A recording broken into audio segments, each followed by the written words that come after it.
Hi Rod, great to hear from you yesterday about your round after the session. It was lovely to meet up with you and spend a little bit of time working on your game.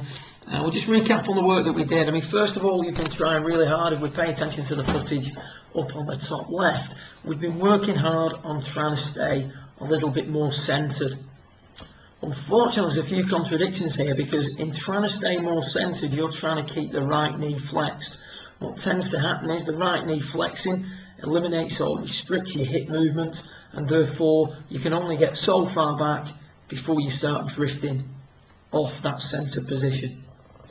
So what I'd like to see you do is free up the legs a little bit and really get a feeling for having a little bit more weight on your left side. The drill we gave you was to straighten the right leg up and position about 70% of the weight on the left. Once you've done that, that right leg acts like a prop, and a little bit will stop you drifting off the ball. It also positions the right hip a little bit higher, which makes it easier for you to make a turn while staying centred. So what you're trying to do is good, but the way you're trying to do it isn't ideal. So you can see there's still a move off it, which means that in the downswing we've got to get moving back into it, and in this instance we overdo it, and that can lead to quite a severe shank, or as we see here, just at the last minute, you've got to start throwing the wrist in to get any sort of strike on it. So there's your drill for staying more centred. Straighten that right leg up, 70% of weight on your left, and keep it there throughout. We then talked about, or you discussed, having a trigger for keeping the club on the inside, keeping the arms inside on the way down. And one of the issues I have is that as you take the club back, we can see here there's a marked difference between your arm swing and your shoulder turn.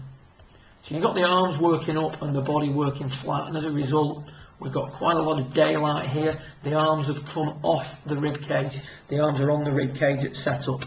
Now if we look at Hunter Mahan here on the top right, what we're going to see is a more compact looking swing.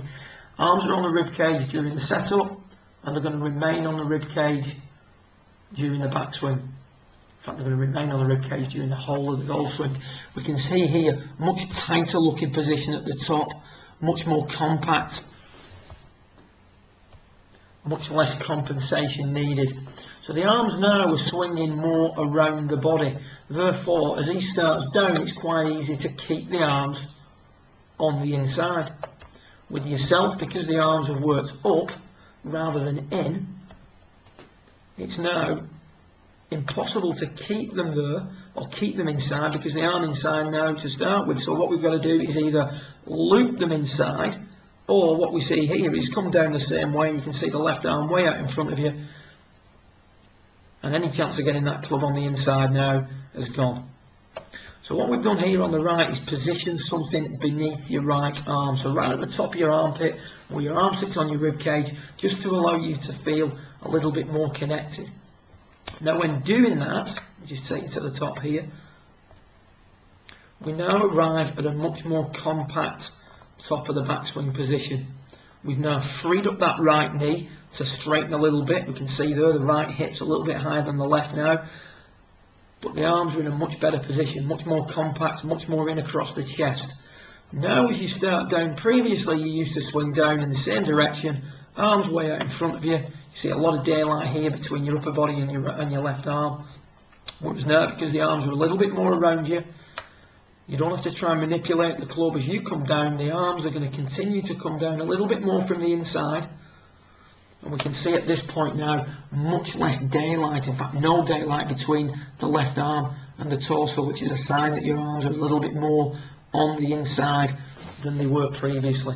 From there we can attack the ball a little bit more easily from the inside and learn how to hit out at it much better. We didn't do it in that instance, and it's far from the finished article, but really trying to achieve a little bit more of a rounded, compact top of the backswing position, which for a taller guy is going to help you tremendously.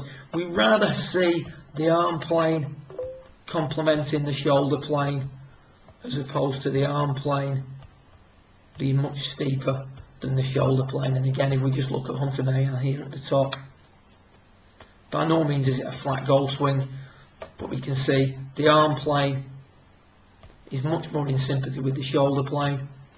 So the arms and the body have swung in a circle, and we can see here that the connection between the rib cage and the arms has been kept. Any time as a golfer you can get the arms and the body working more as a unit, you're going to improve your ability to deliver the club properly to the back of the ball.